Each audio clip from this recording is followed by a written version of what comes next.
driven us crazy, those bloody philosophers. They question everything we say. And not just what we say, but what our friends say, our parents, our teachers, our priests. And the parents of our priests? Yeah.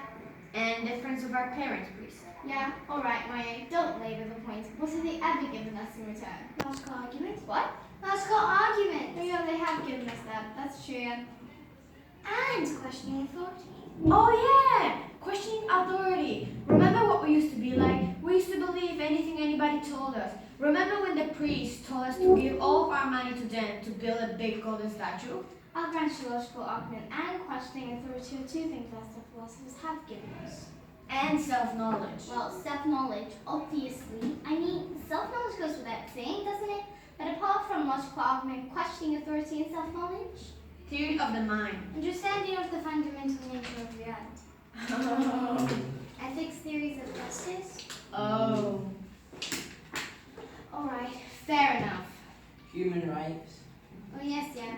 Yeah, that's something we'd really miss, Paige. But if the philosophers left, huh? Democracy. And we're free to express unorthodox views now, Paige. Yeah, the philosophers certainly know how to promote free and open debate, let's face it. They're the only ones who can among us humans.